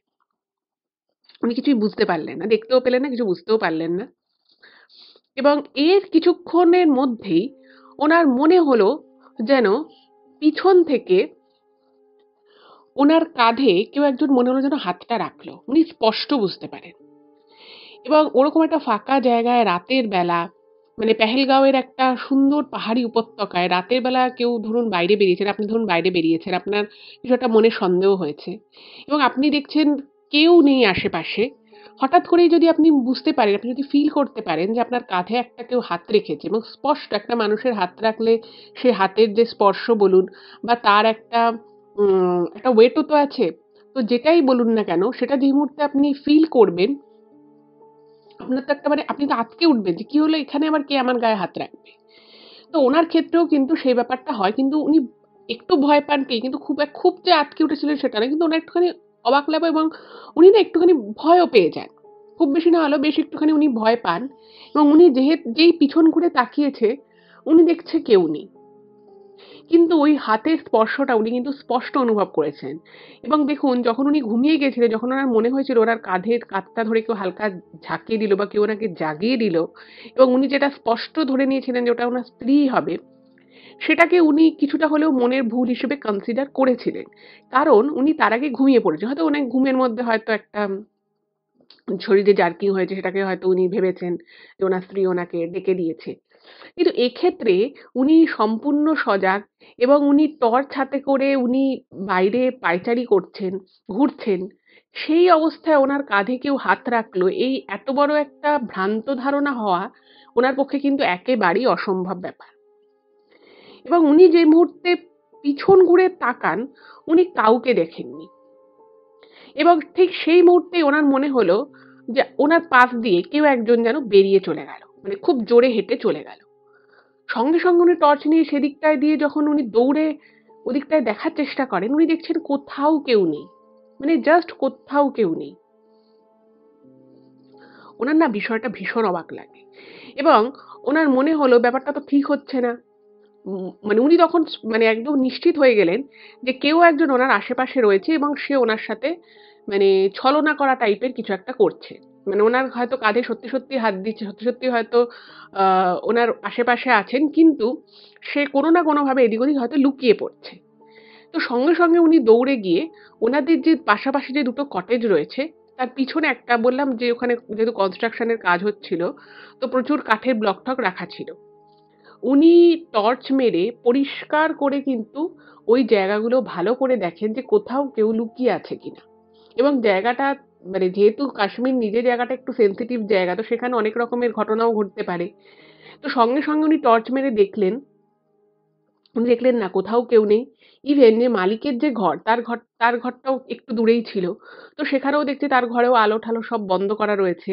কেউ কোথাও নেই এবং ওদের বাড়ির কিন্তু মানে এরপরে উনি যখন আশপাশে দেখলেন যে কেউ নেই, কিচ্ছু নেই, উনি ভাবলেন যে, "দূর! আমি এই রাতের বেলা এখানে কেন এভাবে ঘোরাঘুরি করছি? আমার হয়তো এটাও মনের ভুল ছিল।" কিন্তু উনি একবার ভাবছেন ওনার মনের ভুল ছিল এবং তার সঙ্গে, সঙ্গে উনি আবার এটাও ভাবছেন যে এটা ওনার মনের ভুল কিন্তু ছিল না। যাই হোক, তো এরকম চিন্তাভাবনা নিয়ে উনি যখন ভাবলেন যে, "ঠিক আছে, আমি আমার রুমে চলেছি, অনেক রাত হয়েছে, কালকে আবার সকালে বেরোনো আছে।" উনি যখন রুমের দিকে যাচ্ছেন, অদ্ভুত বিষয় হচ্ছে যে উনি কিন্তু ওনার ওই কটেজের রুম থেকে বেরিয়ে খুব বেশি দূর যাননি। বাট তাতেই ওনার মনে হলো যেন উনি অনেক দূর এসেছেন এবং উনি ওনার কটেজের রুমটা দেখতে পাচ্ছেন এবং যতই উনি এগোচ্ছেন মানে আলো নিয়ে, ততই ওনার মনে হচ্ছে যেন উনি কটেজের রুমটা দেখতে তো পাচ্ছেন কিন্তু ডিসট্যান্স মনে হচ্ছে যেন কিছুতেই কমছে না। মানে একটা মানুষ ধরুন আপনি একটা বাড়ি দেখতে পাচ্ছেন সোজাসুজি, আপনি সেই বাড়িটা থেকেই বেরিয়ে এসেছেন। ধরুন আপনার নিজের বাড়ি থেকে আপনি সোজা বেরিয়ে এসেছেন। এবার আপনি সেই কিছুটা এসছেন, আসার পরে আপনি যখন রিটার্ন করে সেই একই সোজা পথ দিয়ে যখন আপনি হেঁটে বাড়ির দিকে যাচ্ছেন, এবার আপনি যত স্টেপ এগোবেন, আপনি তো আপনার বাড়ির তত কাছে পৌঁছবেন। কিন্তু বাপ্পাদিত্যবাবু যেটা ইমেইলে মেনশন করেছেন, যে উনি যত এগোচ্ছিলেন, ওনার মনে হচ্ছে যেন উনি কোনো রকমভাবেই কোনো ডিসট্যান্স কভার করছেন। মানে যে ডিসট্যান্স উনি বাড়িটাকে ৫ মিনিট হাঁটার আগে দেখতে পাচ্ছিলেন, ৫ মিনিট হাঁটার পরেও ওনার মনে হচ্ছে যেন ঠিক সেই ডিসট্যান্সেই বাড়িটা রয়েছে। এবং কোনোভাবেই উনি কটেজের রুম তো দেখতে পাচ্ছেন, কিন্তু কটেজের রুমের কাছে উনি যেতে পারছেন না। এবং ১ম ৫-৬ মিনিট এই জিনিসটা যখন হয় উনি কিন্তু বুঝতে পারেন। উনি ভেবেছেন হয়তো উনি অনেক দূর চলে এসেছেন, কিন্তু অ্যাকচুয়ালি উনি অতটা দূরও আসেননি। এবার যত দূরই আসুক না কেন, একটা মানুষ ৫-৬ মিনিট ধরে সোজা হাঁটছে, কিন্তু সে কোনো ডিসট্যান্স এগোচ্ছে না, এটা তো হতে পারে না। এবং ১ম ৫-৭ মিনিট পরে ওনার যখন মনে হলো যে, "আরে আমি এতটা হাঁটলাম তা সত্ত্বেও ডিসট্যান্স কেন কমছে না?" উনি না তখন একটু ঘাবড়ে যান। এবং সেই সময় আমি জানি না এই মুহূর্তে কি ব্যাপার আছে। কিন্তু সেই সময় কিন্তু কাশ্মীরে একমাত্র BSNL এর নেটওয়ার্ক চলতো এবং সেটাও পোস্টপেড কানেকশন এরকম একটা কিছু ব্যাপার ছিল। আর তার থেকেও বড় কথা হচ্ছে যে উনি তাড়াহুড়ো করে যখন বেরিয়েছেন, উনি কিন্তু ফোনটা না নিয়েই বেরিয়ে গেছিলেন। এবার উনি যে ওনার বাড়িতে কাউকে ফোন করবে বা ওনার বন্ধু যে রয়েছে তাকেও এট লিস্ট ফোন করবে সেটাও উপায় নেই। তো উনি যেহেতু খুব মানে আর্মিতে ছিলেন, এমনিতে উনি যথেষ্ট সাহসী মানুষ ছিলেন। কিন্তু তবুও ওনার যেন ওই আনক্যানি ফিলিংসটা আরো বেড়ে গেল। এবং ওনার যেন মনে হচ্ছে ওনার শরীরটা আরো ভারী হয়ে এসেছে। এবং আশপাশে ওনার খালি বারবার মনে হচ্ছে আশপাশ দিয়ে বেশ ২-৪ জন করে লোক যাতায়াত করছে। কিন্তু যতবারই উনি টার্ন করে টর্চ মারছেন বা এমনিও দেখছেন খোলা আকাশের নিচের যে আলোতে, সে আলোতে আবার উনি কিন্তু কাউকে সেভাবে দেখতে পাচ্ছেন না। কিন্তু মুহূর্তের জন্য ওনার বারবার মনে হচ্ছে যে আশপাশ দিয়ে অনেকে হেঁটে চলে বেড়াচ্ছে। যেভাবে মানে সাধারণ মানুষ যেভাবে হেঁটে চলে বেড়ায় ঠিক সেভাবেই ওনার মনে হচ্ছে যেন সাধারণ কেউ হেঁটে যাচ্ছে। কিন্তু উনি কাউকে দেখতে পাচ্ছেন না। এবং যতই উনি হাঁটছেন মানে উনার রুমের সামনে টিমটিম করে একটা আলো জ্বলছে ব্যালকনির, সেটাও উনি দেখতে পাচ্ছেন। কিন্তু অত হাঁটছেন আবার একটা সময় উনি দৌড়াচ্ছেন। কিন্তু যতই উনি দৌড়চ্ছেন ডিসট্যান্স যেন আর কভার হচ্ছে না। এবং এই জিনিস যখন বারবার হতে থাকে এরকম করে উনি কতক্ষণ সময় গেছেন সেটা উনি নিজেও জানেন। ওটা ০.৫ ঘন্টা হতে পারে, ১ ঘন্টাও হতে পারে। উনি না একটা জায়গায় দাঁড়িয়ে পড়েন। এবং দাঁড়িয়ে পড়ে উনি ভাবছেন যে এটা আমার সাথে কি হচ্ছে? এবং যে জায়গাটায় উনি গেছেন সেই জায়গাটা উনার কাছে নতুন হলো। উনারা তো দুপুর পৌঁছেছিলেন। এবং ওই জায়গাটায় মানে বিকেল বেলাটা উনি হেঁটে, হেঁটে ঘুরে ওই জায়গার থেকেও বেশি ডিসট্যান্স উনি হেঁটে, হেঁটে দেখছিলেন, ছবি তুলছিলেন উনি, ওনার স্ত্রী, ওনার মেয়ে। তো জায়গাটা একদম যে উনি ওই রাতের বেলায় নতুন এসছেন বুঝতে পারছেন না তা তো নয়। কিন্তু কেন এই জিনিসটা যে উনার সাথে বারবার ঘটছে উনি না বুঝতে পারছেন। তো উনি একটা জায়গায় দাঁড়িয়ে যান। এবং দাঁড়িয়ে যাওয়ার পরে উনি ভালো করে খেয়াল করার চেষ্টা করলেন যে উনি কি তাহলে ভুল পথে যাচ্ছেন? তারপরে উনি বুঝতে পারছেন না এখানে ভুল পথে যাওয়ার তো কোনো ব্যাপারই নেই। মানে পথ ভুল করার এখানে কোনো সুযোগই নেই। কারণ জায়গাটা একটা ভ্যালি গোল মতো জায়গা। তো সেখানে আপনি যেখান দিয়ে যান না কেন আপনি দেখতেও পাচ্ছেন যে আপনি ওই কটেজটায় ঢুকবেন। ব্যালকনির আলোটা পর্যন্ত দেখা যাচ্ছে। কিন্তু উনি কিছুতেই পৌঁছতে পারছেন না। এবং এমন সময় উনার মনে হলো কেউ একজন আবার উনার হাতটা ধরল। এবারে মানে উনার হাতটা একদম ধরল কেউ এবং ধরে যেন উনাকে একটু হ্যাচকা টান দিল। এবং এই জিনিসটা যখন হয় তখন কিন্তু উনি মারাত্মক লেভেলের ঘাবড়ে যান এবং বেশ ভয় পান। কারণ এই সময় উনি নিজে এমনিতে একটু পাজলড হয়ে গেছিলেন, ঘুম পাচ্ছে, শরীর অবসন্ন হয়ে আসছে, শরীর এমনিতেও একটু ভারী হয়ে এসেছে। এর মাঝখানে যখন উনি স্পষ্ট ফিল করলেন যে ওনার হাতটা ধরে কেউ সামনের দিকে একটু টান মারল, উনি না প্রচণ্ড ঘাবড়ে যান এবং বেশ ভয় পেয়ে যান। এবং তখন কিন্তু উনি আর চুপ থাকতে পারেননি। উনি তখন মানে হিন্দিতে বলতে থাকেন যে, "কে সামনে আছো? সামনে এসো। আমার কাঁধে কে হাত রাখলে? কে আমার হাত ধরে টানলে? সে সামনে এসো। আমার সাথে এভাবে লুকোচুরি খেলে কোনো লাভ নেই। আমি বুঝতে পেরেছি কেউ একজন আমার সামনে আছো, সামনে এসো।" এরপরে উনি হিন্দিতে বলছেন বারবার। এবং ওই ফাঁকা জায়গায় ওরকম রাতের বেলায় নিঝুম একদম, সেখানে যেন মনে হচ্ছে ওনার কথাগুলোই যেন বারবার করে ওনার নিজেরই কানে বাজছে। কিন্তু আশেপাশে কোত্থাও কেউ নেই। জাস্ট কেউ নেই। এবং এরকম করে উনি কিন্তু ৩-৪ বার সেম কথা রিপিট করতে থাকেন। হিন্দিতে বলেন, ইংলিশে বলেন। কিন্তু কোথাও জায়গা থেকে উনি কিন্তু কোনো রকম কোনো রেসপন্স পান না। এইবারে না ওনার মনে হলো যেন ওনার মাথাটা এবার একটু ঘুরে গেল। এবার উনি ভাবছেন যে আমি মানে আমার কি শরীর খারাপ লাগছে? এমনিতে ওনার একটা দীর্ঘদিন উনি একটা শারীরিক অসুস্থতার সাথে জুঝছিলেন। সেটা সেই সময় যদিও ওনার সম্পূর্ণ উনি সুস্থ হয়ে গেছিলেন। কিন্তু তবুও উনি ভাবতেন আমার কি তাহলে আবার শরীর খারাপ হচ্ছে? মানে উনি নিজেরই এবার পাজলড হয়ে যান। উনি বুঝতে পারছেন না যে উনি কি করবেন। তখন ভাবলেন যে নাহ আমি এভাবে কেন ভয় পাচ্ছি? এভাবে ঘাবড়ে যাওয়ার তো কিছু নেই। হয়তো কেউ সত্যিই ছিল বা কেউ হয়তো আছে। আমি তাড়াতাড়ি করে ঘরের মধ্যে ঢুকে যাই। এই বলে নতুন করে উনি মানে মনোবল বাড়িয়ে উনি জোরে, জোরে হাঁটতে থাকেন এবং জোরে, জোরে হেঁটে উনি সামনের দিকে এগোতে থাকেন এবং যতই উনি এগোচ্ছেন উনি বুঝতে পারছেন ডিসট্যান্স কিন্তু সেই সেম কমছে না এবং এর মানে একদম যখন উনি এবার প্রচন্ড মানে মনে, মনে চাইছেন যে না আমাকে এবার যে করেই হোক ঘরের মধ্যে একটা মনের মধ্যে দেখবেন একটা জেদ কিন্তু এরকম সময় চলে আসে। যে কেন আমার সাথে এটা বারবার হচ্ছে? আমি তো কোনো কারণ বুঝতে পারছি না। এটা আমার সাথেই বা হবে কেন? কি এমন ব্যাপার আছে এখানে? এবং এগুলো যখন উনি ভাবছেন, উনি তারপরে ভাবছেন মানে তার সাথে, সাথে উনি এটাও ভাবছেন যে এই জায়গাটা একসময় প্রচন্ড অশান্ত ছিল। এখানে প্রচুর গোলাগুলি একসময় চলেছে। এই সেই জায়গা, এত সুন্দর জায়গা। কিন্তু আমি এরকম কেন ফিল করছি? মানে উনি এরকম মধ্যরাতে ট্রেনিং এর সময় ওনাদেরকে ভোর রাতে উঠতে হতো। তারপরে আমি বললাম যে উনি হিমাচল প্রদেশের পাহাড়ি জায়গায় উনি ডিউটিও করেছেন। কোনদিন কিন্তু উনার এরকম কোনো ফিলিংস হয়নি। কিন্তু এবারে কেন যে উনার এরকম ফিলিংস হলো সেটা উনি নিজেই বুঝতে পারছেন না। তো যাই হোক, এরপর যেটা হলো, এইবারে উনি মানে দাঁতে দাঁত চেপে উনি নিজের প্রত্যেকটা স্টেপকে কাউন্ট করে, করে যাওয়া শুরু করলেন। ১, ২, ৩, ৪ করে উনি প্রত্যেকটা স্টেপকে কাউন্ট করছেন এবং প্রায় দৌড়ানোর মতো করে কিন্তু উনি দৌড়চ্ছেন না, যথেষ্ট স্পিডে উনি হাঁটছেন। এবং উনি ওনার চোখ দিয়ে জায়গাটাকে মানে কিছুটা মেজার করার চেষ্টা করেন নিজের আন্দাজ দিয়ে এবং উনি বুঝতে পারেন যে ৪০ থেকে ৫০ টা স্টেপের মধ্যে এবার কিন্তু ওনার ঢুকে যাওয়া উচিত। নিজের যে কটেজের যে রুম সেখানে। এবার উনি যখন স্টেপটা কাউন্ট করছেন, কাউন্ট করতে, করতে উনি যখন ওই ৫০ ক্রস করে ফেলেছেন স্টেপ, তখন উনি যখন সামনের দিকে তাকাচ্ছেন, উনি দেখছেন যে না উনি এক চুল এগোননি। উনি সেখানেই দাঁড়িয়ে রয়েছেন। মনে হচ্ছে যেন। এবং সেই সময় না উনার মনের মধ্যে একটা অদ্ভুত একটা মানে একটা অদ্ভুত ফিলিংস আসা শুরু হয় এবং উনি বুঝতে পারেন যে এই জায়গাটার মধ্যে কিছু তো একটা ঘটছে।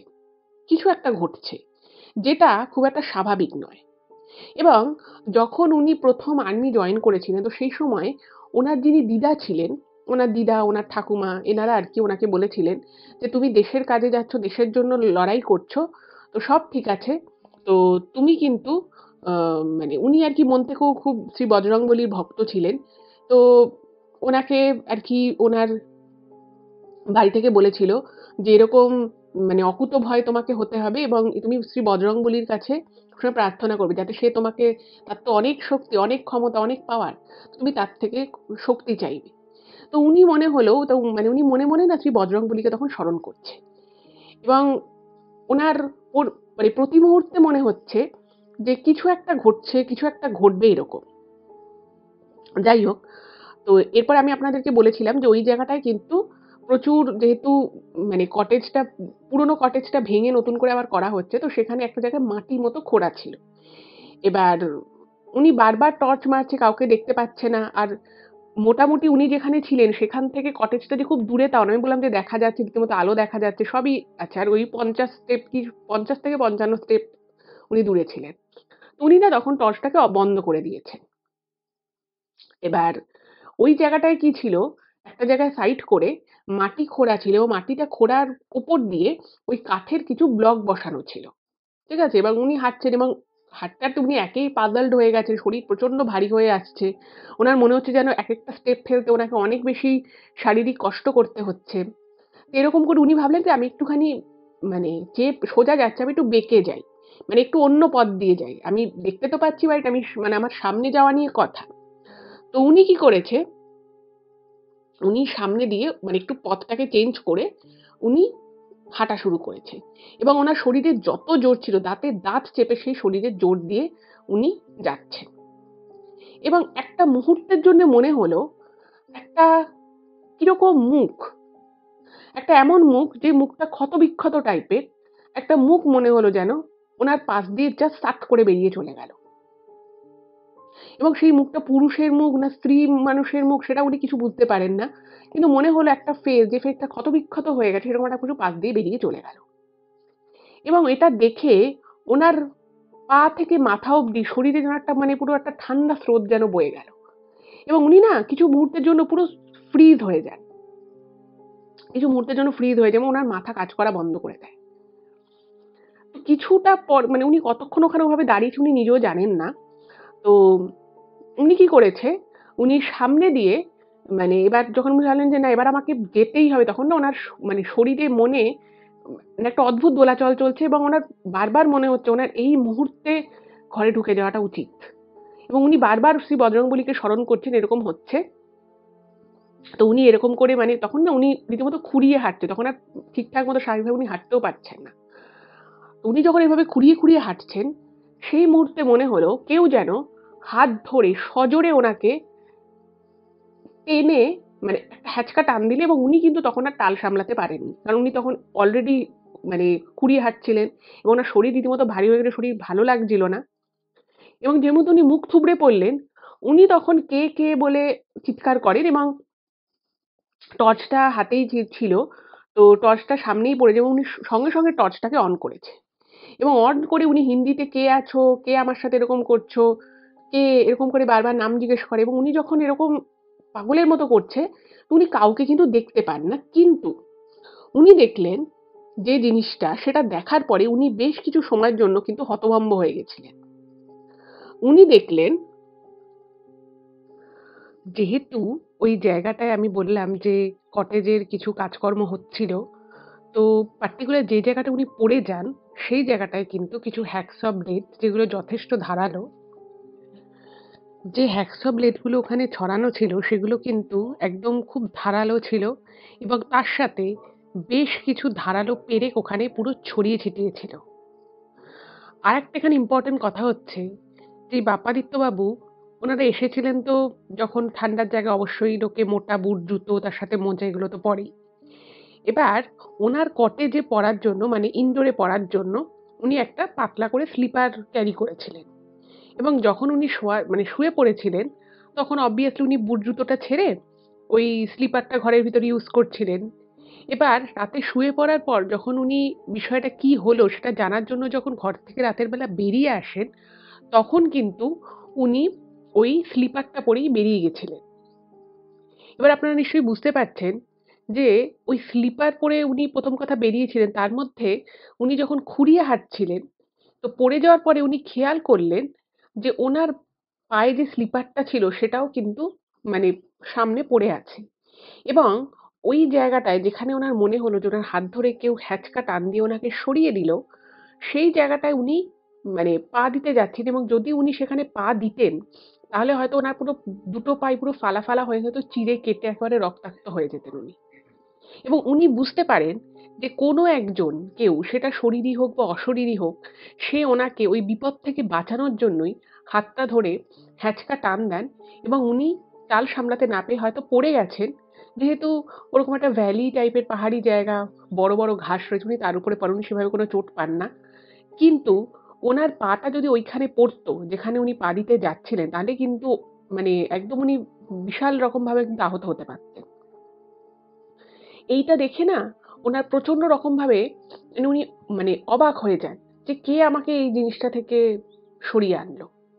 এবং ওই যে বললাম যে উনি একটা রক্তমাখা একটা মানে ক্ষতবিক্ষত একটা মুখের মতো উনি দেখলেন, এবং সবকিছু মিলিয়ে যখন উনি এটা চিন্তা করলেন যে ওনার সাথে এই মুহূর্তে কি কি ঘটলো, এরপরে না উনি উঠার চেষ্টা করলেন, কিন্তু ওনার শরীর ভারী হয়ে গেছে এবং সবকিছু মিলিয়ে ওনার মাথাটা ঘুরে যায় এবং উনি কিন্তু ওইখানে সংজ্ঞা হারিয়ে ফেলেন।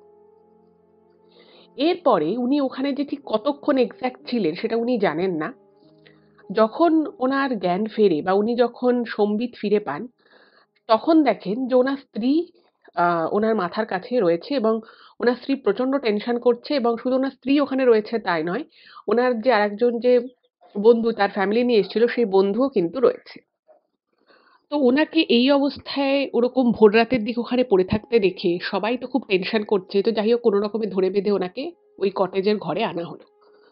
তো ওনার স্ত্রী বলছেন যে আমি ঘুমের মধ্যে ছিলাম, খুব গভীর ঘুমে ছিলাম। আমি বুঝতে পারিনি তুমি কখন আমার পাশ থেকে সরে গেছো। ইভেন তুমি কখন ঘুমাতে এসছো সেটাও আমি দেখিনি। কিন্তু আমার একবার ঘুমটা ভেঙে যায় এবং আমি তখন দেখি যে তুমি আমার পাশে নেই। তো আমি ভেবেছি তুমি হয়তো বাথরুমে গেছো। তো তারপরেও যখন উনি জেগেছিলেন এবং উনি যখন দেখছেন যে না বাথরুমেও নেই, তো উনি বাথরুমে যান। তো বাথরুমে দেখছে যে না বাথরুমে উনি নেই। তো তখন ওনার স্ত্রীর সন্দেহ হয়। তো তখন উনি দেখেন যে হয়তো উনি আশেপাশেই আছে। তো উনি দরজাটা খুলে আশপাশটা দেখেন এবং সেখানে যখন দেখতে পায় না, দূর থেকে ওনার মনে হয়েছে আরকি, দূর থেকে দেখে যে মানে উনি ওনার হাসব্যান্ড আছে বুঝতে পারে। কিন্তু ওনার না মানে ওনার স্ত্রীর সেই সাহস হয় না যে উনি একা বেরিয়ে গিয়ে ওনার স্বামীকে নিয়ে আসবে। তো তখন উনি পাশের কটেজের পাশের রুমে ওনাদের যে আরেকজন যে ফ্যামিলি যাদের সাথে ওনারা ঘুরতে এসেছিলেন তাদের ঘরে নক করে, এবং সেই ভদ্রলোক, তার স্ত্রী তারাও জেগে যায় এবং তারাও খুব কনসার্নড হয়ে পড়ে ব্যাপারটা নিয়ে। তো তখন ওনারা এসে ওনার আরকি বাপ্পাদিত্য বাবুকে আরকি দেখে, উদ্ধার করে ওখান থেকে। তো স্বাভাবিকভাবেই ওনাকে বলছে যে, "তুমি এত রাতের বেলা ওখানে কি করছিলে?" এবার বিষয় হচ্ছে যে বাপ্পাদিত্যবাবু তখন যেটা উনি ইমেলে লিখেছেন যে সেই সময় ওনার মেন্টাল কন্ডিশনটা এরকম ছিল না যে উনি পুরো বিষয়টা সবার সামনে বলবে। ইভেন উনি ওনার স্ত্রীকেও এই বিষয়ে কিছুই জানান না। উনি বলেন যে, "আমার খুব ভালো লাগছিল রাতের আকাশটা দেখতে। তাই আমি একটু বাইরে ঘোরাফেরা করছিলাম। তারপরে হঠাৎ করেই শরীরটা খারাপ হয়ে যায় এবং আমার একটু মাথা ঘুরে যায়।" তো বাড়ির লোক তো খুব বলে যে, "না, তোমার এভাবে যাওয়াটা উচিত হয়নি। তুমি কেন একটা জায়গায় ঘুরতে এসে এরকম করছো? তোমার শরীর ভালো লাগছিল না যখন, তোমার কি দরকার ছিল?" যাই হোক, তো পরের দিন যেরকম ওনাদের শিডিউল ছিল ঘুরতে যাওয়ার, উনারা সেই রকম শিডিউলেই ঘুরতে যান। কিন্তু ওনার একটু পায়ে ব্যথা ছিল। যাই হোক, এত দূরে ঘুরতে এসেছে এবং ওনার স্বপ্নের জায়গা কাশ্মীর। ওনার স্ত্রীও খুব আশা নিয়ে এসছেন। তো ওনারা কিন্তু মানে যেখানে, যেখানে ওনাদের শিডিউল ছিল পরের দিন ঘোরার, প্রত্যেকটা জায়গায় কিন্তু ওনারা ভিজিট করেন। খুব ভালো করে ঘোরেন। কিন্তু এই ব্যাক অফ দ্য মাইন্ডে ওনার মনে কিন্তু আসতে থাকে যে আগের দিন রাতে ওনার সাথে কি, কি ঘটেছে এবং কি, কি উনি দেখেছেন। এবং এই বিষয়টা উনিও খুব ভালো মতো বুঝতে পারেন, বাপ্পাদিত্যবাবু, যে উনি যদি কাউকে এই কথাটা বলেন যে আমি একটা এরকম জিনিস এক্সপেরিয়েন্স করেছি বা আমি এরকম একটা কিছু দেখেছি, সেটা কেউই হয়তো বিশ্বাস করবে না। তো মনে, মনে উনি চিন্তা করলেন যে ঘুরে, ঘুরে ফিরে এসে সাইট সিইং করে ফিরে এসে ওই কটেজের যিনি মালিক আছে তার সাথে একটু কথা বলবেন। মানে জায়গাটা সম্পর্কে একটু জানার চেষ্টা করবেন। তো যথারীতি ঘুরে আসার পরে ওনারা যখন সন্ধ্যেবেলা বসে আছে, গল্প আড্ডা হচ্ছে, তো তখন ওই কটেজের যে মালিক তার সাথে বাপ্পাদিত্যবাবু কথা বলেন।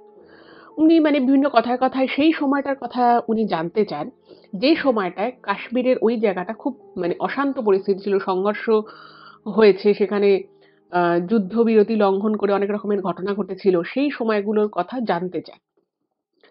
এবং উনি যেটা জানতে পারেন যে ওই পুরো জায়গাটা বেশ কিছু বছর আগে যখন ওখানে যুদ্ধবিরতি লঙ্ঘন হয় এবং সেখানে প্রচুর সংঘর্ষ হয়, গুলিবর্ষণ হয়। তো স্বাভাবিকভাবেই সেখানে কিন্তু মানে আমাদের ভারতের দিকের অনেকেই মারা গেছিলেন। সেটা সেনা জওয়ান হোক বা ওখানকার কিছু লোকাল মানুষও কিন্তু মারা যায়। এবং ওই পুরো ভ্যালি এলাকাটা কিন্তু একটা সময় পুরো ফাঁকা হয়ে গেছিল, এবং ওই যে বললাম আপনাদেরকে ওখানে ২-৩ টে লোকাল বাড়ি রয়েছে লোকাল মানুষের। একটা সময় কিন্তু ওখানে অনেক লোকজনই থাকতো। তো আস্তে, আস্তে যখন মানে পরিস্থিতি গরম হতে শুরু করে, সেখানে এই ধরনের হামলা হওয়া শুরু হয়। তো সাধারণ যারা একদম সাধারণ মানুষ যারা, তারা মনে করে যে না এখানে তো থাকাটা তো আমাদের পক্ষে নিরাপদ নয়। তো তারা সব একে, একে করে ওখান থেকে ঘরবাড়ি ছিল সেই সব পরিত্যাগ করে তারা চলে যায়। এবং পরবর্তী সময়ে সেই ঘর মানে খুবই আর কি মানে ওখানকার নিম্ন মধ্যবিত্ত বা একদম নিম্নবিত্ত কিছু পরিবার ওখানে থাকতো। তো তাদের ঘরদোরও সেরকম একটা বিশেষ ছিল না, তো তারা সেসব ছেড়ে চলে যায়। তো এই সমস্ত কথা যখন উনি শোনেন, উনি তখন বুঝতে পারেন, মানে যেটা উনি মেনশন করেছেন যে উনি ভূত বলুন বা অশরীরী বলুন, বিষয়টা যে খুব বেশি বিশ্বাস করতেন সেটা যেমন নয়, তেমনি উনি কিন্তু খুব অবিশ্বাসও করতেন না। মানে কেউ যদি ওনার সামনে এরকম কোনো কথা বলতো, উনি হয়তো সরাসরি সেই কথাগুলোকে সমর্থন করতেন না। কিন্তু মনে, মনে ভাবতেন যে একটা মানুষ, তার ভিতরে একটা প্রাণ আছে এবং বলে যে আত্মার কোনো মৃত্যু হয় না, আত্মার মুক্তি পায় বা একটা শরীর ধারণ করে। তো সেই জায়গা থেকে একটা জায়গায়, একটা বিশেষ জায়গা যেখানে স অনেকগুলো মানুষ একসময় ছিল, সেখানে হয়তো কোনো রকম কোনো সংঘর্ষ হয়েছে বা এমন কিছু ঘটনা ঘটেছে, যেখানে সেই মানুষগুলোর বেঘোরে তাদের প্রাণ হারিয়েছে। তো সেখানে একটা হাহাকার থাকবেই বা সেখানে কিছু এমন এনার্জি থাকবে যেটা হয়তো মানে সেইখানে সেই পরিস্থিতিতে সেখানে হয়তো তাদের এইভাবে চলে যাওয়ার কথা ছিল না। কিন্তু কোনো না কোনো কারণের জন্য তাদের হয়তো প্রাণটা বেরিয়ে গেছে। কিন্তু সেই অতৃপ্ত আত্মারা সেই জায়গাটা হয়তো তখনো দখল করে রেখেছে বা তারা হয়তো সেখানে মানে অতৃপ্ত অবস্থায় ঘুরে বেড়াচ্ছে। তো এরকম নানান কথাবার্তা, অনেক এরকম চিন্তা ভাবনা কিন্তু ওনার মনের মধ্যে আসে। এবং মনের মধ্যে আসার পরে উনি যেহেতু খুব সাহসী একজন মানুষ ছিলেন, উনি ভাবলেন যে আমি এই বিষয়টা নিয়ে এত ভয় কেন পেলাম? বা আমার কেন গাটা ভারী হয়ে এলো? এটা তো মানে এটা তো খুব স্বাভাবিক বিষয়। একটা জায়গায় এরকম একটা ঘটনা একসময় ঘটেছে। আমরা হয়তো এখন কাশ্মীর ঘুরতে এসেছি, প্রাকৃতিক সৌন্দর্য দেখছি, ফটো তুলছি, সেটা একরকম। কিন্তু যারা বা যে সমস্ত মানুষেরা এই জায়গাগুলোতেই এরকম দুঃখজনক ঘটনা ঘটেছে, তার একটা অরা, তার একটা লেশ তো থেকেই যাবে। এবং উনি এই সমস্ত বিষয় চিন্তা করে উনি ভাবলেন যে আজকে রাতে আমি একদম প্রিপেয়ার হয়ে মধ্যরাতে আমি এই জায়গাটায় আসবো। এবং মানে উনার আর কি যে কটেজের সামনে যে জায়গাটা, উনি বললেন যে আমি কিছু বোঝার চেষ্টা করব। কারণ আমি আগের দিন খুব ভয় পেয়ে গেছিলাম শেষের দিকে। এবং যেহেতু ওনার শরীরও খারাপ হয়ে গেছিল, উনি খুঁড়িয়ে হাঁটছিলেন, ওনার শরীর খুব ভারী লাগছিল, কাঁধে গলায় খুব ব্যথা করছিল। ফলে উনি মানে সেই বিষয়টাকে নিয়ে খুব টেনসড হয়ে পড়েছিলেন। কিন্তু এবারে উনি ভাবলেন যে আমি বিষয়টা উপলব্ধি করার এবার চেষ্টা করব।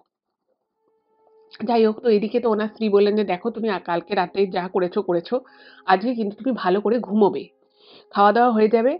আমরা গল্পগুজব করে যে যার মতো আমরা ঘুমোবো। তুমি কিন্তু রাতের বেলা একদম বাড়ির বাইরে বেরোবে না।"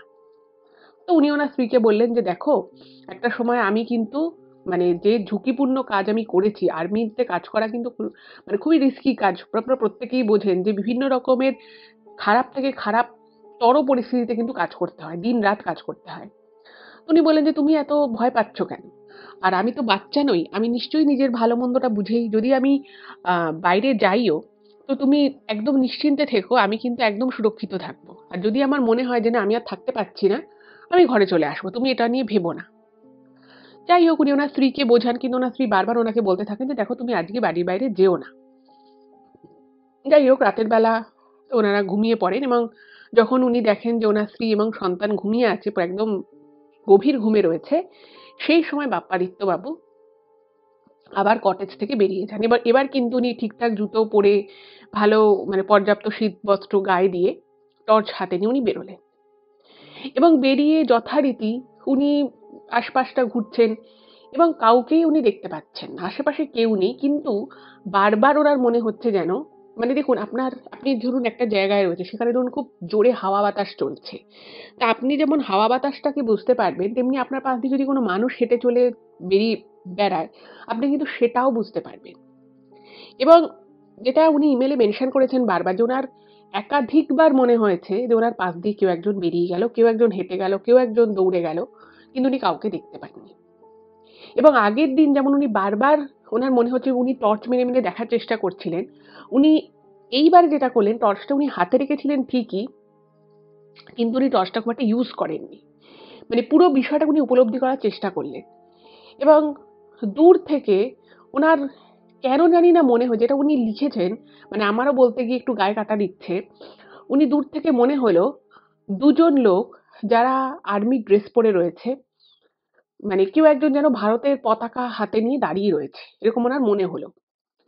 এবং এটা দেখার পরে ওনার শরীরটা এতটা ভারী হয়ে আসে এবং ওনার মানে পুরো মনটা এতটা মানে কি এতটা বেশি উনি সেন্টিমেন্টাল হয়ে যান, এত বেশি ইমোশনাল হয়ে যান যে ওনার মানে চোখ দুটো যেন জল চলে আসে, চোখ দুটো ছলছল করে এবং উনি সেই সময়টার কথা বা সেই মুহূর্তটার কথা বোঝার চেষ্টা করলেন যে যেই সময় অ্যাকচুয়ালি ধরুন শত্রুপক্ষ আক্রমণ করেছে বা সেখান থেকে ধরুন কোনো গুলিবর্ষণ হচ্ছে, তো সেটার ডিফেন্সে যখন সেনা জওয়ানদেরকে লড়তে হয় বা তারা যখন জানে যে আমি এই এই কাজটা করতে যাচ্ছি, এই মিশনে যাচ্ছি, তো এখানে আমার নিজেরও কোনো একটা ক্ষতি হয়ে যেতে পারে, সেটা জেনেও যখন মানে দেশকে ভালোবেসে দেশের সুরক্ষার জন্য তারা যখন এগিয়ে যায়, মানে যেহেতু উনি নিজেও আর্মিতে বেশ কিছু বছর ছিলেন, তো সেই ফিলিংসটা কিন্তু ওনার মধ্যে একটু হলেও ছিল এবং বাকি ওই পরিবেশটা এবং ওই যে উনি ভারতের পতাকার একটা মনে হলো যেন দুটো মানুষ ভারতের পতাকা ধরে রয়েছে এবং সেটা কিন্তু উনি এক মুহূর্তের জন্য দেখেন।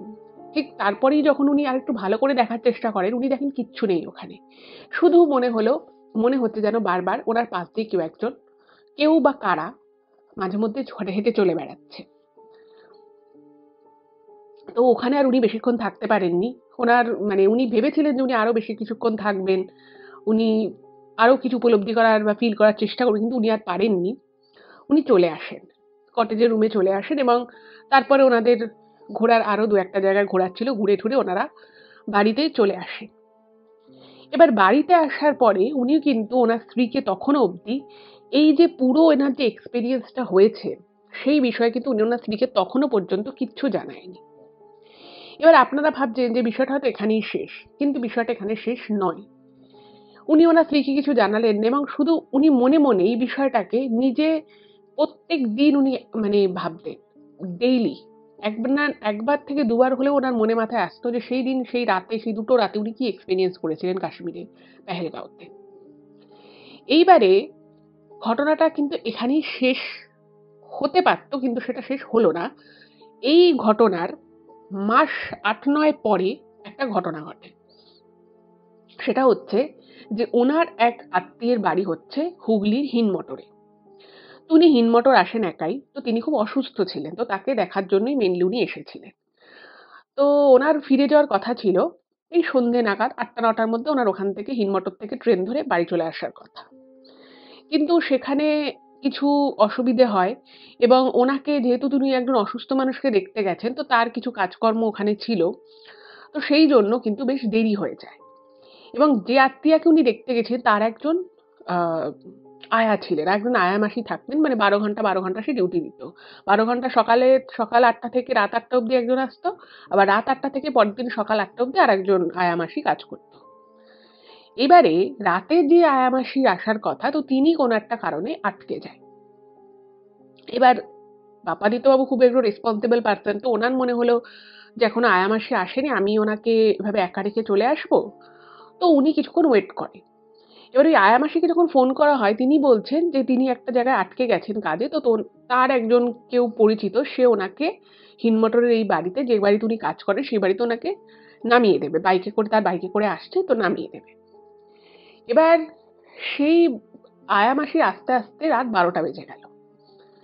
এবার ওই আত্মীয়া যিনি ছিলেন বয়স্কা, তো তিনি বাপ্পাদিত্য বাবুকে বলে যে, "দেখ তুই এত রাতে আর বেরোস না, শীতকাল আর সেদিন প্রচন্ড ঠান্ডা। শীতকালের রাতে আর এত রাতে বেরোস না। তুই বরং রাতটুকু থেকে যা, একদম ভোর না হয় তুই বেরিয়ে যাস।" তো বাপ্পাদিত্যবাবু ভাবলেন যে ঠিক আছে আমি সেটাই করি। এত রাত আর কি করে যাব? উনি রাতটুকু থাকেন এবং ভোরবেলা ৫টা নাগাদ উনি হিন্দমটরের সেই আত্মীয়ার বাড়ি থেকে বেরিয়ে যান। এবার সেই দিন কিন্তু সকালবেলা ভীষণ কুয়াশা, প্রচন্ড কুয়াশা। তো যথারীতি উনি ট্রেনের টিকিটটা কেটেছেন এবং ট্রেনের টিকিট কাউন্টারটা হিন্দমটরে উনি যেটা লিখেছেন যে বাইরের দিকে। মানে দুটো টিকিট কাউন্টার আছে। উনি বাইরে একদম স্টেশনের আ প্ল্যাটফর্মের বাইরে যেটা আরকি যে টিকিট কাউন্টারটা সেখান থেকে উনি টিকিট কাটেন এবং তারপরে টিকিট কেটে উনি ওই একটা বাজার মতো রয়েছে, সেই বাজারের ওখান থেকে হেঁটে এসে মানে অ্যাকচুয়ালি ওভারব্রিজ রয়েছে। কিন্তু ওভারব্রিজে যেতে গেলে আবার ওনাকে বেশ কিছুটা এক্সট্রা হাঁটতে হবে। তো উনি ভাবলেন যে ট্রেন আর কয়েক মিনিটের মধ্যেই রয়েছে। তো আমি লাইনটা জাস্ট টপকে প্ল্যাটফর্মে উঠে পড়ি। তাহলে আমার তাড়াতাড়ি হবে। এবার উনি যেরকম ভাবা সেরকম কাজ করতে উদ্যত হয়েছেন। মানে উনি এবার আ ওভারব্রিজ ইউজ না করে উনি লাইনটাকে ক্রস করার চেষ্টা করেছেন। শীতকাল এবং উনিও বিভিন্ন রকম চিন্তাভাবনার মনের মধ্যে ছিলেন এবং সেই যে ঘন কুয়াশা, সেই কুয়াশার মধ্যে ওখান থেকে যে ট্রেন আসে সেটা কিন্তু উনি খেয়াল করেননি। আর সিগন্যাল দেখা বা ট্রেন কিছুই দেখা যাচ্ছিল না ঘন কুয়াশার মধ্যে। এবার উনি যথারীতি লাইনটা ক্রস করতে যাবেন, সেই সময় ওনার আশেপাশে কিন্তু কেউ নেই। মানে কেউ নেই, জাস্ট কেউ নেই। আর সেদিন ছিল রবিবার। মানে অন্যান্য উইকডেজ হলেও হয়তো কোনো অফিস যাত্রী থাকলেও থাকতে পারতো, বা সেই দিনটা কিন্তু ওনার মানে প্ল্যাটফর্মটাও অনেক অপেক্ষাকৃত ফাঁকা ছিল, আর ওনার আশেপাশে কেউ ছিল না, সেটা উনি স্পষ্ট দেখেছেন। এবং উনি দেখেন যে উনি লাইনটা ক্রস করতে যাচ্ছেন, মানে একদম যখন উনি পা দিয়ে ফেলেছেন মাঝখানে রয়েছে, সেই মুহূর্তে কিন্তু ওনার কানে ওই ট্রেনের হর্নটা আসে এবং সঙ্গে সঙ্গে মনে হলো কেউ একজন হাত ধরে ছিটকে ওনাকে, মানে খুব জোর হাত ধরে টেনে ওনাকে প্ল্যাটফর্মে ফেলে দিল, এবং যে মুহূর্তে উনি পড়লেন ট্রেনটাও কিন্তু ঠিক সেই মুহূর্তে সাঁই সাঁই করে পাস করে গেল। মানে ওইখানে ওই মুহূর্তে ওনার হাতটা ধরে যদি কেউ না হ্যাচকা টান দিত, উনি কিন্তু মানে ট্রেনের আঘাত, মানে একদম সরাসরি ট্রেনের আঘাত ওনার শরীরে লাগতো। এবং বুঝতেই পারছেন একটা মানুষের গায়ে যদি এরকমভাবে চলন্ত ট্রেনের আঘাত লাগে, সেই মানুষের বেঁচে থাকার তো কোনো প্রশ্নই থাকে না। এবং উনি যখন প্ল্যাটফর্মে পড়েন মুখ থুবড়ে, উনি না মানে হতভম্ব হয়ে যান। উনি ভাবলেন কি হলো ব্যাপারটা, আমাকে কে এটা করলো, কে বাঁচালো আমায়? উনি কিন্তু কাউকে দেখলেন না। এবং আরো অদ্ভুত বিষয় হচ্ছে ওই ট্রেনটা কিন্তু থ্রু ট্রেন ছিল। ওই ট্রেনটা কিন্তু হিন্ডমটো স্টেশনে মানে দাঁড়ায়ওনি। থ্রু ট্রেন ছিল। তো ফলে মানে ট্রেনটা যে ওইভাবে এলো, ওনাকে কে যে হাত ধরে মানে কোন মানে কি বলবো, অদৃশ্য থেকে যে কি খেলা খেললো ওনার সঙ্গে, কিন্তু কিছু বুঝতেই পারলেন না। এবং সেই মুহূর্তে কিন্তু ওনার শরীরটা আবার সেই যে কাশ্মীরে ওই পেহেলগাঁওতে ওই ২ টো রাত যে ওনার শরীর ভারী হয়ে এসেছিল, একদম সেম ফিলিংসটা কিন্তু ওনার আসে। ওনার শরীরটা ভারী হয়ে আসে, পায়ে কাঁধে একটু ব্যথা হতে থাকে। কিন্তু উনি কাউকে দেখতে পান না। আশেপাশে কেউ ছিল না। মানে উনি যে কাউকে দেখবেন, মানে একটা মানুষ ওনাকে ওভাবে মানে হাত ধরে টানলো, উনি কাউকে দেখতে পেলেন না, বা সেই লোকটার সঙ্গে সঙ্গে হাওয়ায় মিলিয়ে গেল, এটা তো হতে পারে না। যাই হোক, তো এরপরে উনি কিন্তু পুরো ঘটনাটা উনি বাড়িতে সবার সাথে শেয়ার করেন। এবং তারপরে ওনার স্ত্রীও তো শুনে খুব অবাক হয়ে যায়। যাই হোক, তো তারপরে এরপরে আর ওনার সাথে আর এরকম কোনো ঘটনা ঘটেনি। এখন অবধি সবকিছু ঠিকঠাকই আছে। আর এই ঘটনাটা উনি নিজে ইমেল করে সকলের সাথে শেয়ার করেছেন। তো আমিও আপনাদের সামনে শেয়ার করলাম। কেমন লাগলো জানাবেন। আর যদি ভালো লাগে প্লিজ চ্যানেলটাকে সাবস্ক্রাইব করবেন। ভালো থাকবেন। দেখা হবে আবার পরবর্তী এপিসোডে। নমস্কার।